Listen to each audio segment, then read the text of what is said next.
يا ربي صل على محمد يا ربي صل عليه وسلم.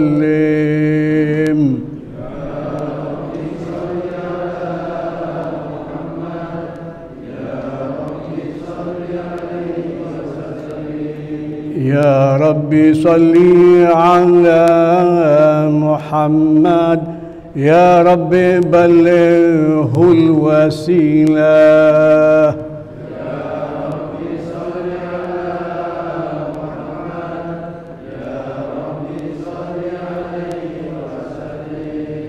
يا ربي صل على محمد يا ربي بلغه الوسيلة.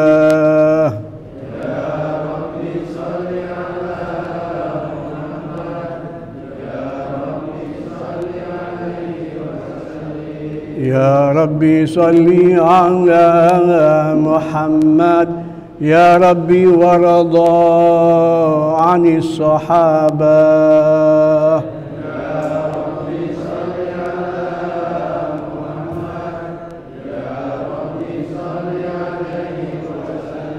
يا ربي صل على محمد يا ربي وارضى عن السلالة.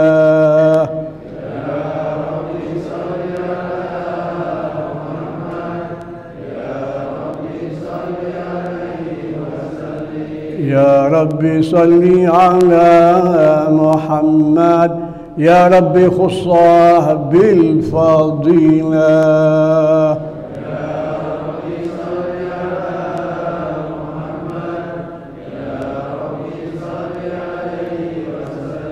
يا ربي صل على محمد يا ربي وارضى عن الصحابة.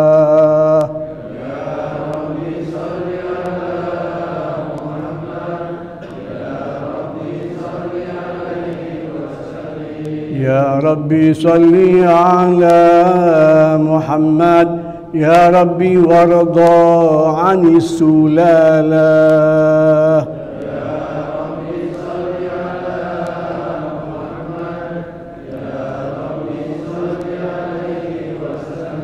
يا ربي صل على محمد يا ربي وارضى عن المشايخ.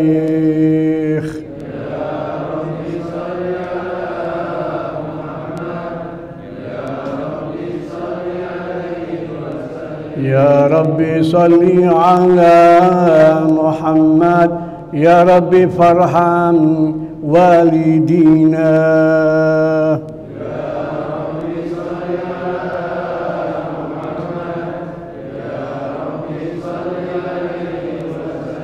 يا ربي صل على محمد يا ربي وارحمنا جميعا.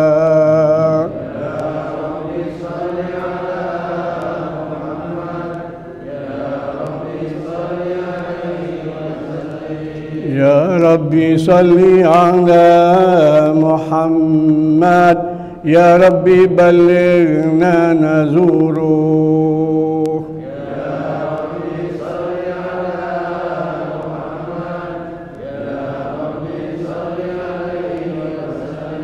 يا ربي صل على محمد يا ربي تغشانا بنوره.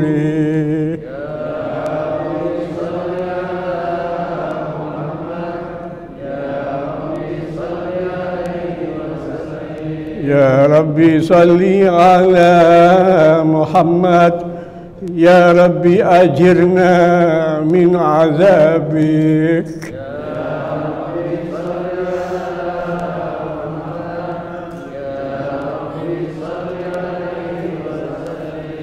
يا ربي صل على محمد يا ربي نختم بالمشفع.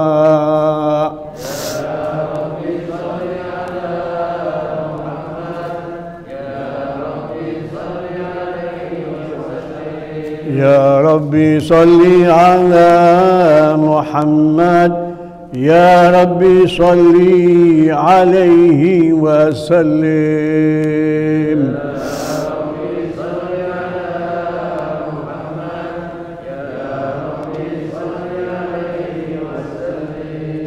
اللهم صل وسلم وبارك عليه وعلى آله. Ibu-ibu, bapak-bapak, muslimin, muslimat rahimakumullah. Alhamdulillah wassalatu wassalamu ala sayyidina Rasulillah wa ala alihi wa sahbihi wa man walah. Pada hari ini kita sedikit berbicara tentang masjid kita ini, Masjid Al-Muhajirun.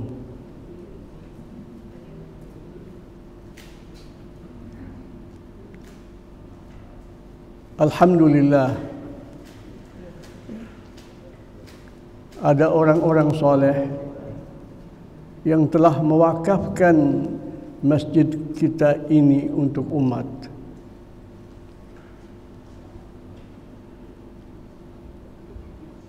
Dan kita merupakan para penerus dari kesolehan dan kebaikan yang mereka lakukan.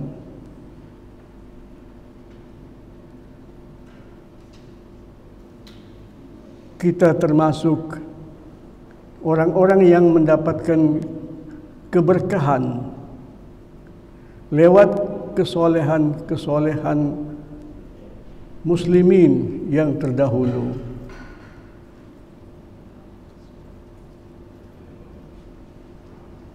Sayyidina Utsman ibn Affan radhiyallahu taala anhu, al-khalifah yang ketiga,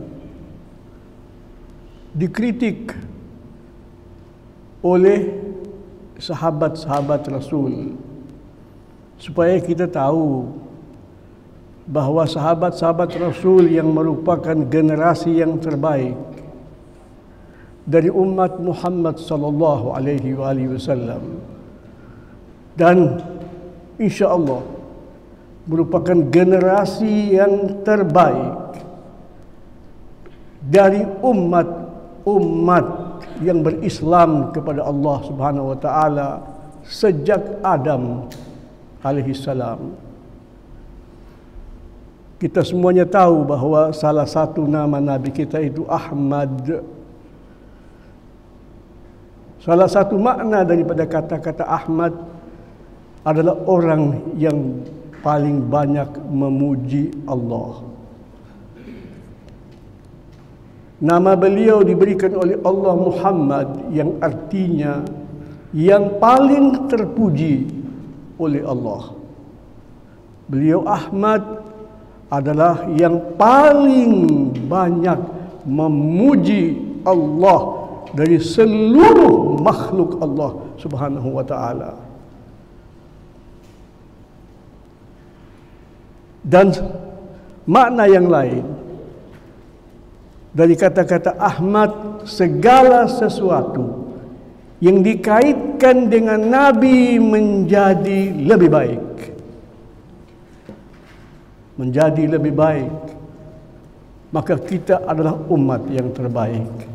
Kuntum khaira ummatin ukhrijat linnas, dikaitkan dengan pengutusan Nabi Muhammad sallallahu alaihi wasallam yang mendapatkan keistimewaan dari Allah Subhanahu wa taala, mendapatkan wahyu yang terjaga. Al-Quranul Karim bukan saja wahyu, tetapi beliau merupakan bukti mukjizat tentang kenabian Nabi Muhammad yang tetap eksis sampai kiamat. Mukjizat, bukti kenabian para nabi yang terdahulu sudah lewat, hanya merupakan bagian daripada sejarah,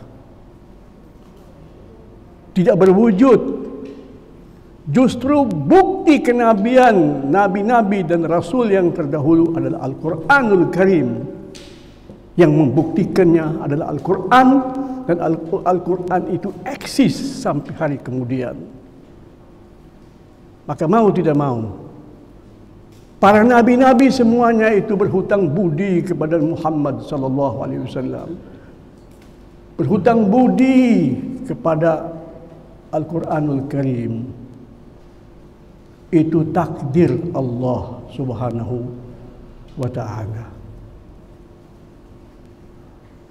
Kita umat beliau adalah umat yang terbaik.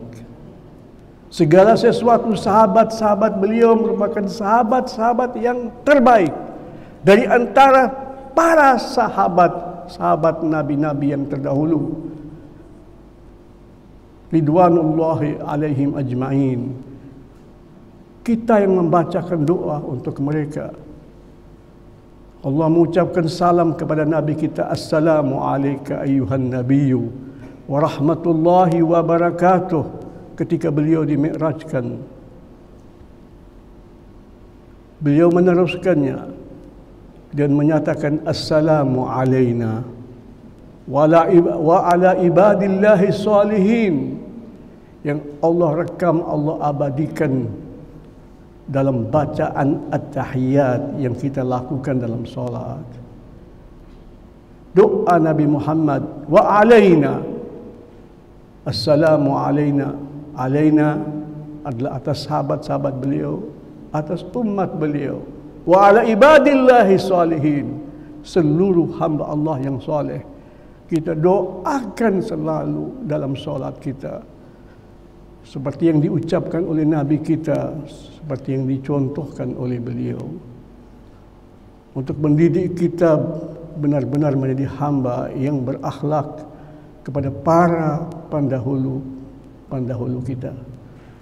Demikian sahabat-sahabat Rasulullah sallallahu alaihi wasallam adalah umat yang terbaik. Bukan berarti mereka tidak berbuat salah, tidak keliru. Allah mengampuni mereka. Wa radhiyallahu anil muhajirin wal ansar. Ditekankan di dalam Al-Quranul Karim, Allah menyatakan ridhonya kepada al-muhajirin wal ansar. Dan al-muhajirin wal ansar merupakan bagian daripada sahabat Nabi, bagian yang terutama, bagian yang terdekat. Ulaika humus shadiqun, yang kita diperintahkan oleh Allah Subhanahu wa ta'ala bukan saja untuk mengambil suri tauladan dari Nabi kita, itu mutlak. Allah bersumpah, laqad kana lakum fi rasulillahi uswatun hasanah. Tapi juga Allah memerintahkan kita untuk bergaul, untuk hidup bersama al-muhajirin wal ansar. Allah berfirman, ya ayyuhalladzina amanu taqullaha wa kunu ma'as sadiqin. Wahai orang-orang yang beriman, bertakwalah kamu kepada Allah dan bersamalah kamu dengan para as-sadiqin. Itu umum, itu luas. Masya Allah, umat Nabi Muhammad paling kaya dengan as-sadiqin, dengan as-siddiqin. Tetapi yang terdepan adalah al-muhajiruna wal ansar, yang disampaikan oleh Allah Subhanahu wa ta'ala. Kita kaum muslimin semuanya menerima itu, karena itu firman Allah Subhanahu wa ta'ala.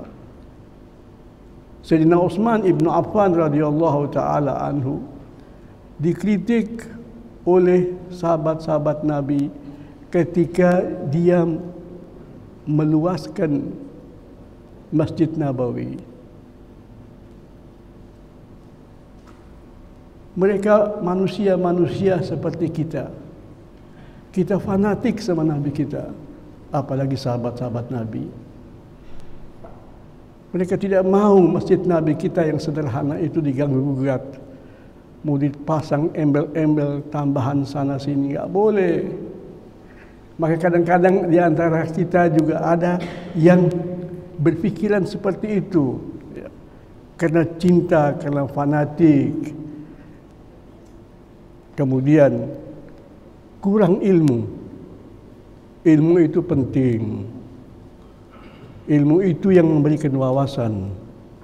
Al-Imam Abu Hanifah berkata, al-alim man ya'riful ikhtilaf.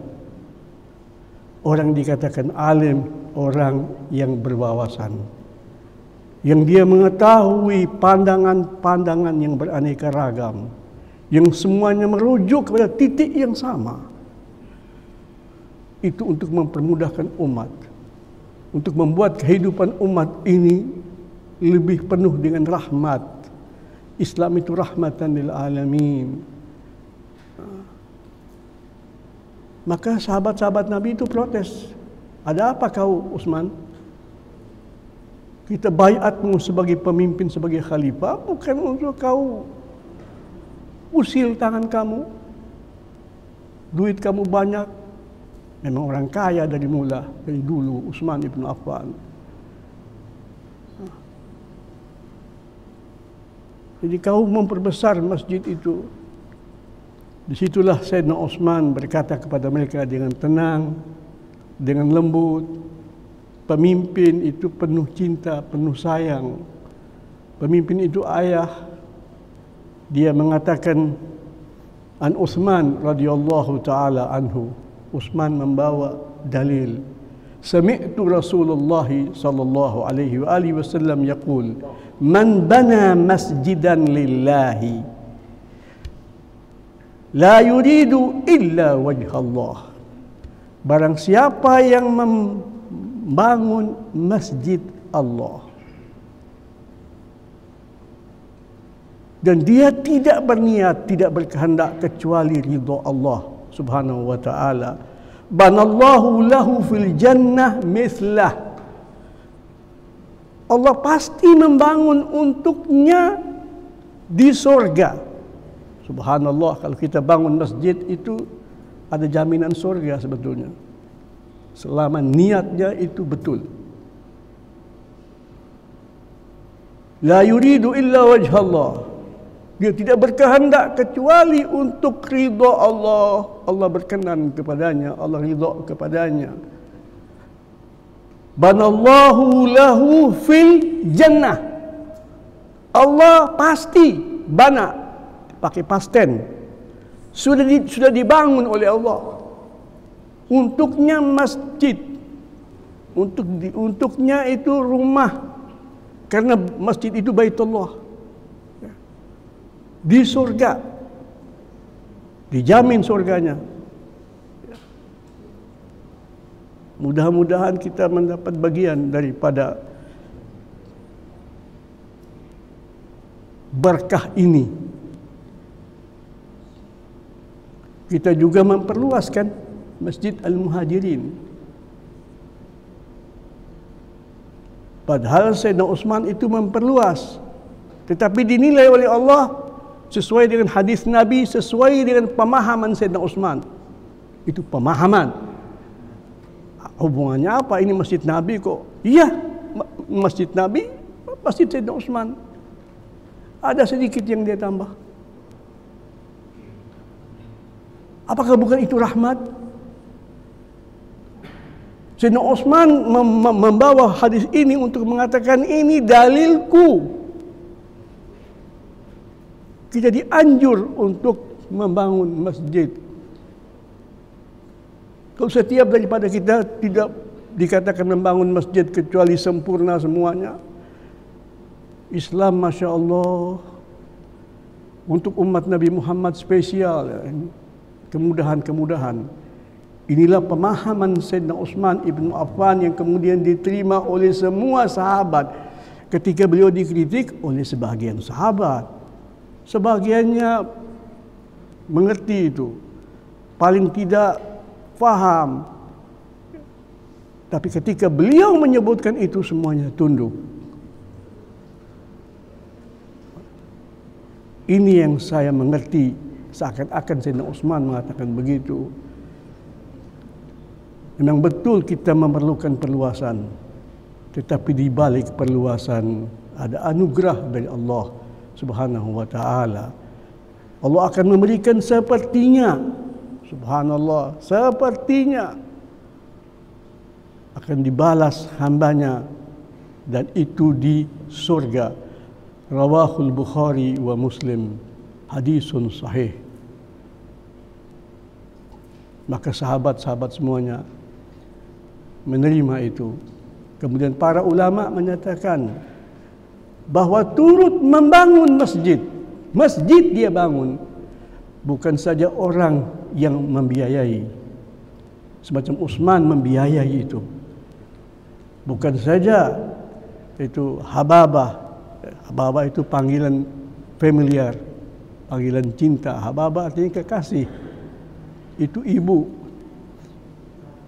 Masjid ini diniatkan, dinazarkan oleh anak-anaknya, Hababah Raqwan Al-Munawwar,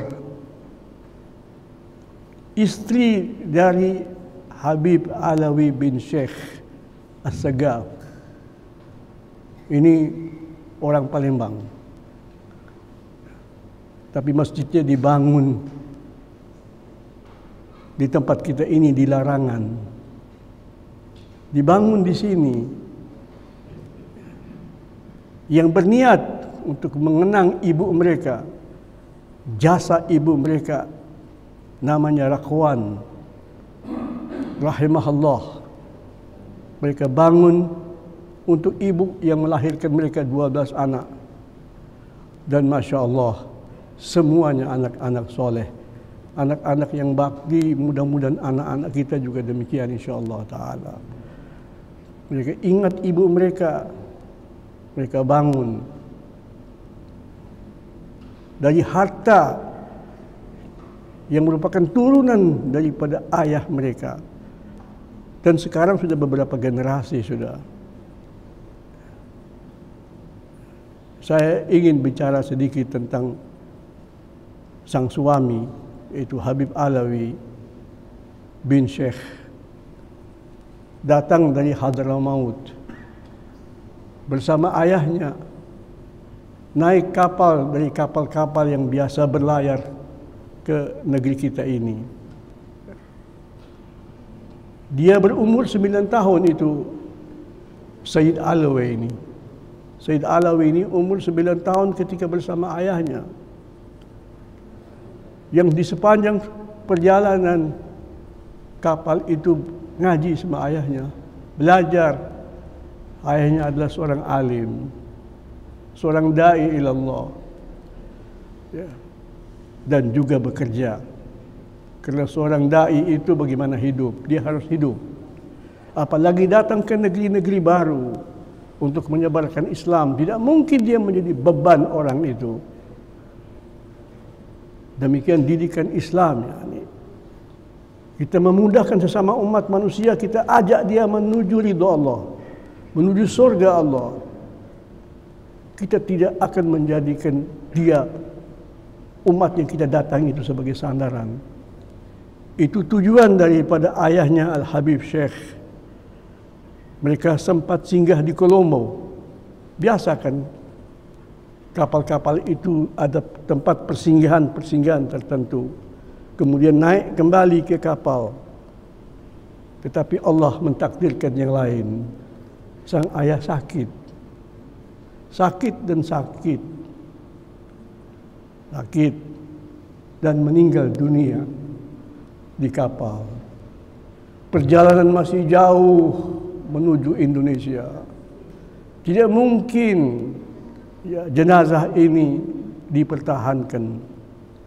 Maka sesuai dengan sunnah Rasulullah, sunnah Islam dari Allah Subhanahu wa Ta'ala, yang meninggal dunia itu harus dikuburkan. Tetapi di mana mau dikuburkan beliau?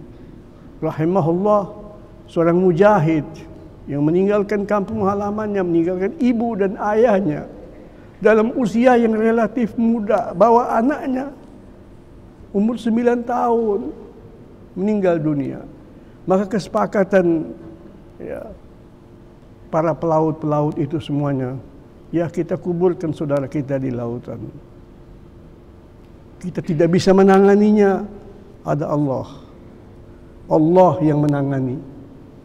Itulah yang dilakukan. Ya. Dihanyutkan ke laut dan turun pelan-pelan, terkubur di bumi laut. Berangkatlah anak yang umur 9 tahun itu dengan pengetahuan yang dibekali oleh ayahnya sampai ke Bangka Belitung. Sempat itu kapal pertama kali berlabuh sesudah ke Lombok.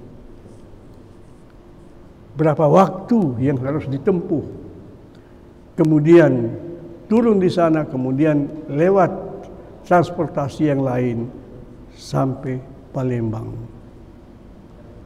Inilah anak yatim yang kebetulan ada seorang tua di sana yang juga datang dari Hadramut, dari keluarga Al-Basalamah. Itu yang membawa anak ini, sempat membesarkan anak ini di Palembang. Dari waktu ke waktu, ini anak tampil sebagai anak yang menarik. Banyak orang tua itu suka. Sebagaimana biasa kita orang tua yang bertanggung jawab, punya anak perempuan khususnya, itu yang kita pikirkan anak perempuan ya, lebih daripada anak laki. Dan sekian hadis Rasul SAW menunjukkan perhatian kepada anak perempuan itu perlu dilebihkan. Bukan untuk membeda-bedakan anak, tidak boleh membeda-bedakan anak. Bersikap tidak adil tidak boleh dan tidak berkah. Tidak berkah. Tetapi boleh menunjukkan perhatian khusus, bahkan pemberian khusus. Ketika seorang ayah itu keluar, kadang-kadang dia bawa hadiah ketika pulang. Itu untuk anak perempuan tanpa anak laki-laki. Bagian daripada pendidikan. Kalau aku meninggal dunia, jaga dia. Sebagaimana aku memberikan perhatian khusus kepada dia, itu amanat bagi kamu. Seorang anak, dia bisa menikahkan kakaknya. Kakaknya bisa dia nikahkan. Dia wali. Apa makna wali? Pembela, pendamping, penolong. Itu makna wali. Sengaja. Bahkan Nabi mengatakan rahimahullah. Rahmat Allah atas seorang ayah yang keluar rumahnya ketika pulang bawa hadiah untuk anak perempuan dengan tanpa memberikan kepada anak laki-laki. Ini bukan warisan. Bukan. Ini pelajaran. Rasulullah mengatakan rahimallah, rahmat Allah atas seorang ayah. Karena dia akan meninggal dunia. Siapa pengganti dia itu siapa? Sebagai pemimpin yang tampil di masyarakat, yang lebih berpengetahuan. Anak laki kan banyak keluar, banyak pergaulan, banyak pengalaman. Anak perempuan memang demikian takdir Allah Subhanahu wa taala.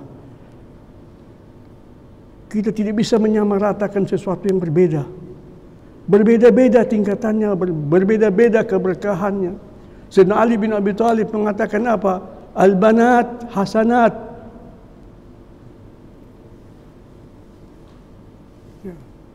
Al-banin ni'amat. Tus'al alaih. Anak laki-laki itu nikmat, karunia. Kamu akan dituntut oleh Allah. Sudah kamu manfaatkan apa itu anak laki itu? Tus'al, kata Sayyidina Ali bin Abi Thalib. Anak laki kamu akan dituntut oleh Allah. Kau sudah buat apa? Kau sudah buat apa untuk keluarga? Kau sudah buat apa untuk umat? Dengan anak yang kau lahirkan itu. Ditanya kamu. Karena dia nikmat. Tapi anak perempuan hasanat. Tinggal terima balasannya doang. kebaikan-kebaikan yang kamu akan dibalas oleh Allah Subhanahu wa ta'ala. Mudah-mudahan Allah jaga anak-anak perempuan kita, jaga anak-anak laki kita semuanya. Mereka merupakan apa? Warisan Nabi Muhammad. Orang yang paling berhak atas anak-anak kita harus kita ketahui. Nabi Muhammad, bukan kita. Bukan kita yang mencari mereka di hari kiamat. Yang cari mereka di hari kiamat Muhammad sallallahu alaihi wasallam. Maka Allah menyatakan an-nabiyyu aula bil mu'minin. Sang nabi yang terkenal itu, an-nabi aula bil mu'minin, lebih berhak atas orang-orang yang beriman ketimbang mereka terhadap diri mereka sendiri. Kenapa? Dia lebih cinta kepada kita ketika kita kepada diri kita. Dia lebih memikirkan kita selamat ketimbang kita memikirkan diri kita selamat. Dia lebih banyak menangis, banyak terpukul karena derita-derita yang diperoleh oleh kaum muslimin. Itu Nabi kita. Sehingga Allah menyatakan kamu tidak kenal Nabi itu. Ketika menyebut hak beliau, kamu harus tahu an-nabi. Pakai semacam the prophet. Tapi ketika berbicara tentang cintanya kepada kita, Allah katakan kamu tidak kenal dia. Laqad ja'akum rasulun, telah datang kepada kamu rasul yang kamu tidak pernah mampu mengenal beliau. Betapa pedulinya, betapa cintanya, betapa perhatiannya, ya. Betapa merasa sangat dirugikan jika kamu sakit, jika kamu merana. Yang mensifatkannya ini Allah Subhanahu wa ta'ala.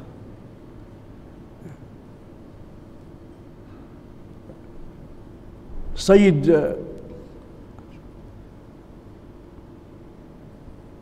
Alawi ini besar. Ada seorang bapa dari keluarga Al-Munawwar melihat anak ini. Dia ikut campur membina anak ini untuk dinikahkan dengan putrinya yang disebut Raqwan Al-Munawwar itu tadi, yang melahirkan untuk beliau 12 anak. Ya, beliau kemudian minta izin dari bapak mertua untuk melanjutkan keluarga barunya itu dengan mandiri, ya, bersama istrinya. Dia bekerja, dia berusaha dan sangat dikenal seorang pengusaha yang baik, yang gigih, yang saleh. Dia membangun rumah kecil, ya. Kemudian begitu Allah memberikan keluasan bagi beliau, pertama kali yang beliau gunakan uang itu adalah membangun langgar atau masjid, tetapi terhitung sebagai langgar. Kita biasa begitu bangun masjid kita itu kita sebut langgar, supaya kita jangan buat sholat Jumat di situ. Kita harus berkumpul dengan masyarakat umum yang lebih banyak.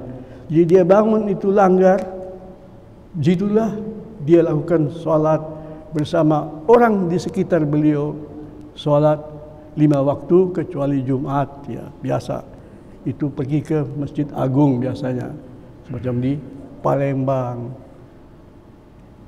Kisah beliau itu, ya alhamdulillah Allah berikan keluasan rezeki bagi beliau, rezeki mudah alhamdulillah.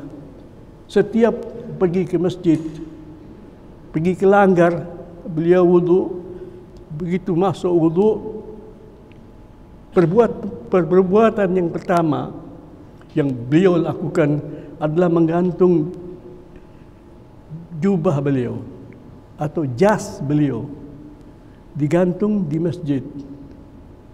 Dan sudah merupakan pengetahuan umum, siapa saja dari orang yang datang ke masjid ada hajatnya boleh mengambil uang di kantong beliau.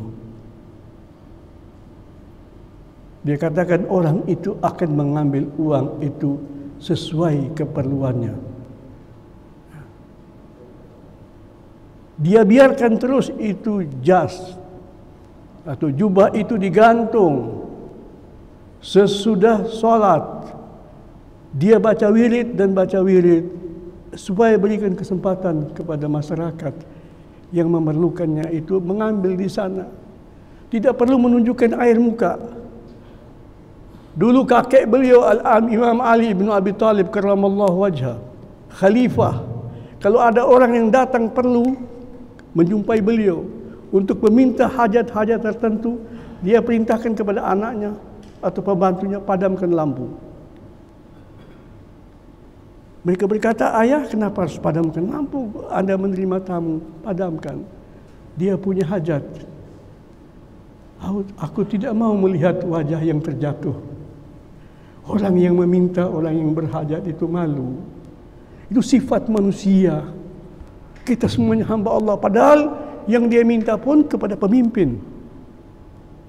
Sayyidina Ali bin Abi Thalib hidupnya itu persis Rasulullah sallallahu alaihi wasallam. Persis. Sehingga ada sahabat-sahabat bertanya, oh kamu tidak berubah-berubah. Ya Abul Hasan, kayak dulu-dulu juga kamu itu. Makannya, caranya, semua. Apa jawab Sayyidina Ali bin Abi Thalib? Aku takut tidak dikumpulkan dengan Nabi nanti. Kalau aku beda dengan beliau, aku takut Allah tidak izinkan aku kumpul dengan beliau. Ini Ali bin Abi Thalib karramallahu wajhah. Tapi begitu orang itu masuk, dia tahu ada orang datang ini masuk. Ada firasat, memang ada kelihatan tanda-tanda orang masuk. Kalau itu malam, biasanya orang ketika datang minta malam, malu. Maka dia bilang padamkan lampu. Oleh kerana itu, dia tahu itu sejarah Ali bin Abi Thalib. Maka dia menggantungkan itu. Dia menggantungkan itu dan sudah diberitahu, silakan ambil. Dan subhanallah, anak-anaknya meriwayatkan, ayah kami itu tidak pulang kecuali memang kosong. Kalau belum kosong dia duduk, dia wirid. Dia bilang Allah, seakan-akan Allah bilang duduk, zikir sama aku di situ. Baru pulang. Itu hidupnya. Demikian. Dan masjid itu atau langgar itu masih ada sampai sekarang. Dan yang dia beli pertama kali adalah tanah untuk langgar dan tanah pekuburan. Ya, supaya kaum muslimin ada tempat kembali, tempat tidurnya ketika meninggal dunia. Rahimahullah, ya. Kita berbicara ini untuk sama-sama kita ya berdoa, mudah-mudahan kita seperti para pendahulu-pendahulu kita, ibadullahi as-salihin. Tadi itu para ulama mengatakan bahwa yang membangun masjid itu bukan saja orang yang punya duit. Dia bisa bangun masjid dengan tenaganya. Saudaranya punya dana, dia bekerja di situ. Itu dia membangun masjid, kata ulama. Punya rumah juga dijamin oleh Allah. Ini wawasan ulama mengatakan dapat itu begitu. Bagaimana dengan orang yang dibayar? Orang yang dibayar itu mendapat pahala spesial. Tidak termasuk di dalam yang membangun masjid, tetapi dia telah berbuat baik untuk dirinya dan untuk masjid. Dia dapat pahala karena yang dia bangun ini masjid itu pahalanya lebih khusus ketimbang membangun yang lain. Demikian ya pandangan ulama. Maka alhamdulillah dengan dibangunnya masjid ini wakaf, orang Palembang membangunnya di tempat kita ini. Kita semuanya dapat jatah. Banyak yang berperan, yang memperbesar, yang memperindah masjid ini semuanya. Ini Masya Allah, menurut pemahaman Sayyidina Utsman bin Affan, membangun masjid. Itulah kedermawanan Allah ya, subhanahu wa ta'ala. Jadi mudah-mudahan kita di sini semuanya, ya alhamdulillah, khususnya al-kurama, orang-orang yang dermawan, betapa beruntungnya anda sekalian. Orang yang memiliki skill, yang membantu, ya, ikut memperbaiki masjid dan lain sebagainya, itu alhamdulillah rahmat daripada Allah Subhanahu wa taala. Orang yang semacam saya ini tidak punya apa-apa, ya alhamdulillah, ya Allah berikan kesempatan ikut berpartisipasi di masjid ini. Ya, saya sebagai pembina, ya, pembina masjid ini, bersama saya para pendahulu saya, ya, ada Umar Maula Khailah, dahulu ada Pak Mustafa rahimahullah, sudah meninggal, mereka semua sudah meninggal dunia. Ikut berperan juga itu Pak Muhayyan, kemudian Bapak Usman, itu orang-orang yang bekerja untuk masjid. Mereka bekerja untuk masjid, ya. Masya Allah, jazakullahumullahu khairan. Allah balas jasa-jasa mereka banyak sekali. Yang tidak jadi pengurus pun tetapi sibuk membantu masjid ini. Di hadapan Allah itu insya Allah itu sama. Seperti Sayyidina Umar Ibn Khattab ketika ditanya. Beliau ketika membuka sebuah wilayah, beliau kata, kenapa saya ingin satu di antara kamu jadi pemimpin di sini, wali saya, yang mewakili saya di sini. Ini orang baru masuk Islam semuanya. Mereka bertanya kepada Sayyidina Umar, apa persyaratan seorang pemimpin? Anda suruh kami yang memilih. Kemudiannya mengangkat pilihan itu kepada kami dan Anda akan tegaskan itu sebagai pembantu Anda di sini. Tetapi apa kriterianya? Radhiyallahu ta'ala anhu. Ini sahabat Nabi ini, dia memberikan pemimpin itu adalah orang yang kalau dia tidak menjabat kepemimpinan secara formal, semua orang kira ini pemimpin. Sibuknya, perhatiannya, kecemburuannya, menjaga sesuatu yang diamanatkan itu, bukan dia yang bertanggung jawab. Tapi dia lihat bagaimana masjid tertib, teratur. Dia bukan pengurus, umpamanya lebih daripada pengurus. Dengan tidak perlu mengambil tugas orang lain secara tidak wajar. Tidak, yang wajar-wajar sajalah. Membantu. Masjid itu perlu ketertiban. Anak-anak di masjid tidak boleh itu rame-rame main di masjid. Rasulullah pesan, jauhkan anak-anak kamu dan orang gila di antara kamu dari masjid. Disuruh jauhkan. Anak-anak yang bagaimana?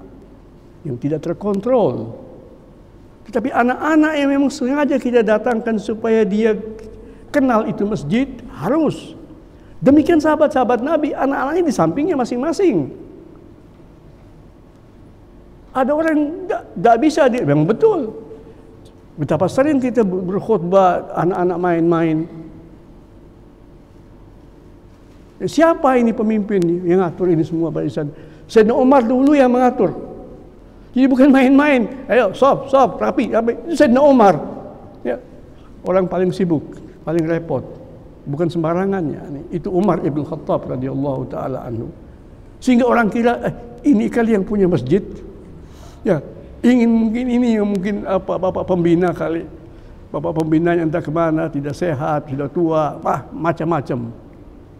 Tapi ada yang bersikap seperti orang itu di hadapan Allah.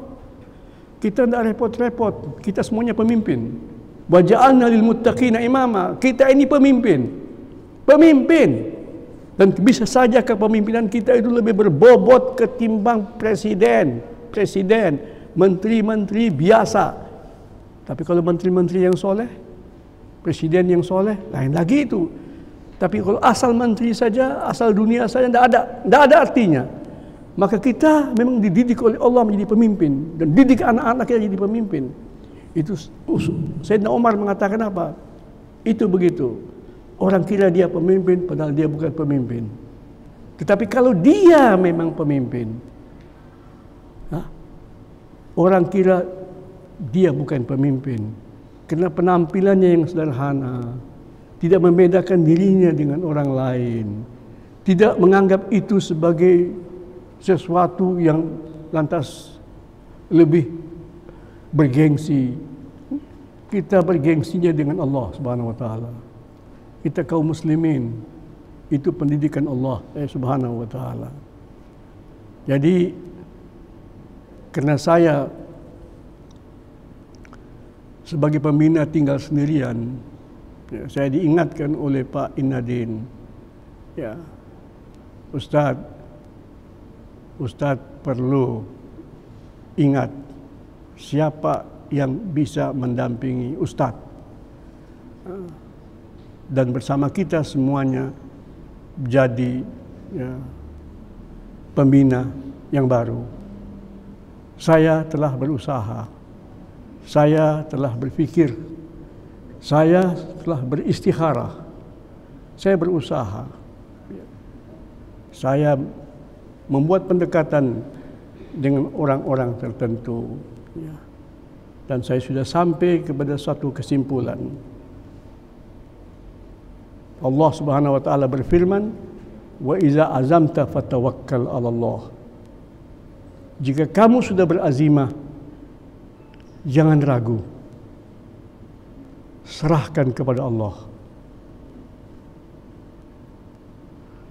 Itu yang dikatakan oleh Ali ibn Abi Thalib kepada Abu Bakar.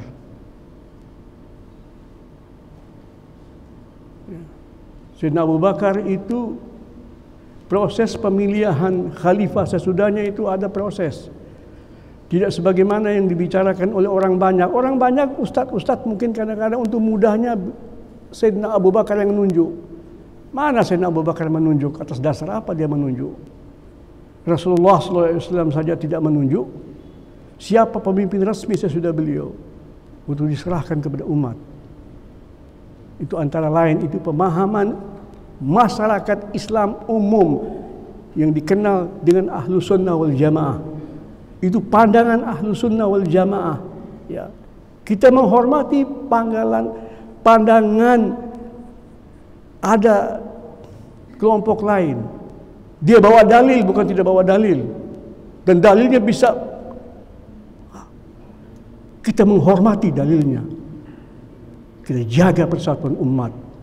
Kenapa kita tahu dia tidak ngaco? Kita hormati semua orang yang mengucapkan la ilaha illallah. Itu sertifikat yang tidak ada duanya. Itu kehormatan. Kehormatan Allah di situ.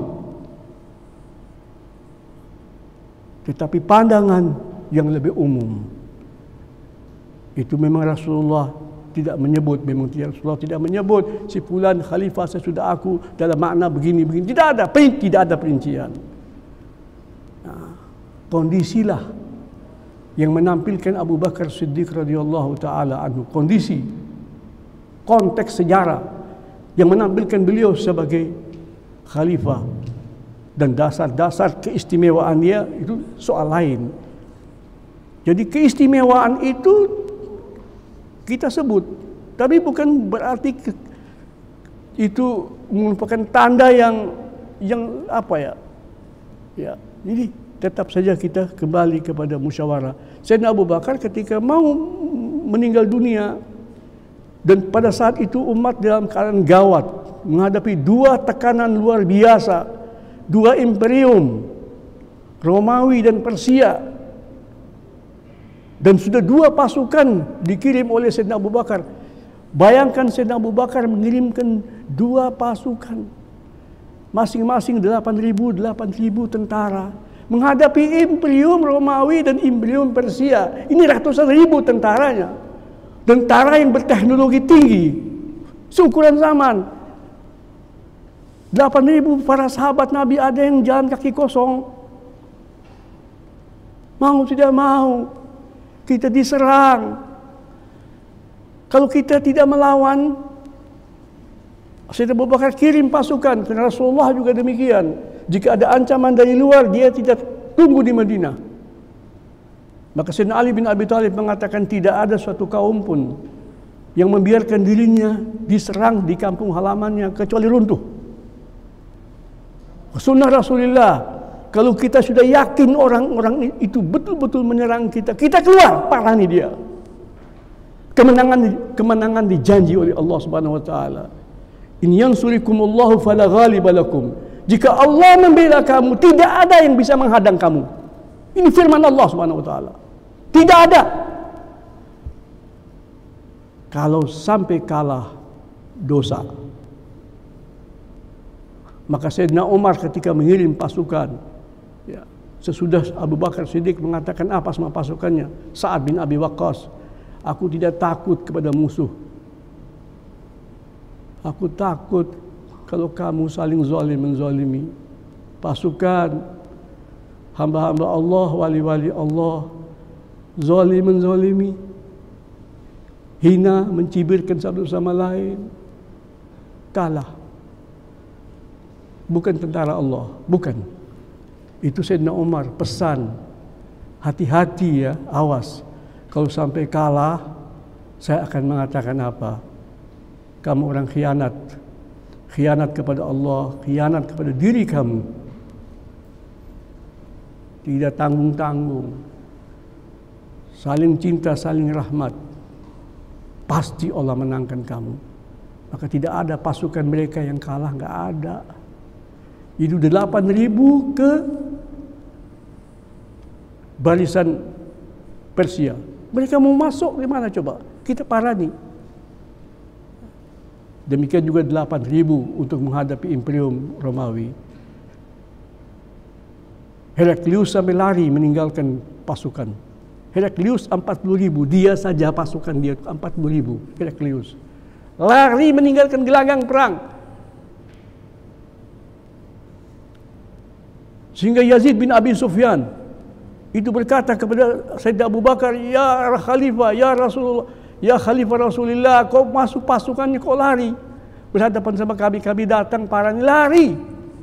Dan lari meninggalkan apa? Dia bilang, wahai wilayah Syam, aku tinggalkan kamu selama-lamanya. Tidak ada pertemuan sesudah ini. Dia lari ke Damaskus. Heraklius sampai Tionbe mengatakan tidak ada bangsa di dunia ini yang berbeda dengan yang lain kecuali bangsa Arab. Penyebutan Arab di situ salah. Muslimin, dia tidak mau menyebut kata-kata Islam. Hatinya itu tidak bisa. Kalau bilang orang Arab saja kecil, besok juga berubah orang Arab. Tapi kalau Muslimin tidak boleh berubah. Tidak boleh berubah. Dia terikat sama kitabullah wa sunnati Rasulullah SAW. Itu Tionbe mengatakan, semua bangsa-bangsa di dunia ini, dia lahir, dia muncul secara normal, seperti manusia. Sebagai bayi, kemudian mulai merangkak, ya, kemudian menjadi remaja, kemudian menjadi pemuda, kemudian menjadi lelaki yang sempurna, jadi perkasa, baru kemudian tua. Ini mati. Bangsa-bangsa di dunia semuanya riwayatnya sama kayak manusia. Tionbe mengatakan begitu. Tionbe mengatakan ini pandangan pakar-pakar sejarawan Barat. Sunnatullah, hukum kausalitas. Bangsa-bangsa itu hidup matinya sama dengan manusia.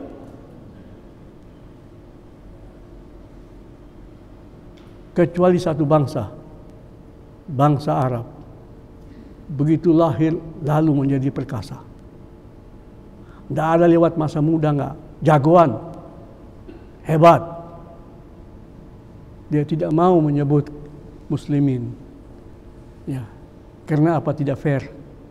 Supaya kita tahu kata-kata Islam itu bukan main-main, ya. Ini umat ini. Ini harus disampaikan kepada generasi anak muda supaya tahu sejarah pendahulu-pendahulu kita. Ya. Saya sudah berusaha, ya, dan saya memilih saudara saya dan saudara Anda sekalian, yaitu Bapak Syafrizal Dahlan, dan hari ini saya akan membaiat beliau. Sebagaimana dahulu sahabat-sahabat Nabi membaiat Abu Bakar Siddiq radhiyallahu anhu, itu sahabat yang mengucapkan, saya membaiat Anda. Saya membaiat Anda untuk Anda melaksanakan tugas sebagai pemimpin dengan menjalani kitabullah wa sunnati Rasulillah. Maka Sayyidina Abu Bakar menjawab, ya. Sayyidina Umar menjawab, ya.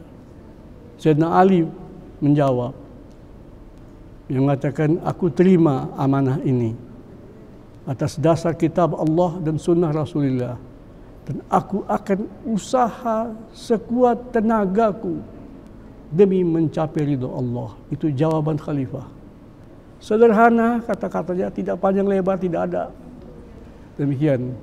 Maka pada hari ini saya lakukan ini, ya, karena memang kebetulan saya ini pembina yang masih ada, ya, karena masih ada, tidak ada ketua, ya saya ketua lah. Ketua atas siapa ya? Tidak ada juga, nggak ada. Kita sebuah ucapan formalitas, kita semua bersaudara, semua kita imam-imam, semua kita insya Allah dinilai oleh Allah Subhanahu Wa Taala imam dunia wal akhirah. Al-Fatihah. A'udzu billahi minasyaitonir rajim. Bismillahirrahmanirrahim. Alhamdulillahi rabbil alamin. Arrahmanir rahim. Maliki yaumiddin. Iyyaka na'budu wa iyyaka nasta'in.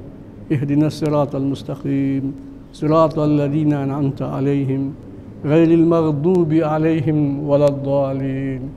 Maka saya persilakan saudara saya Bapak Syafrizal untuk tampil, ya, untuk saya baiat Anda. Ya, paling tidak saya mewakili, ya, masyarakat masjid ini. Ya. Tafadhal. Ya.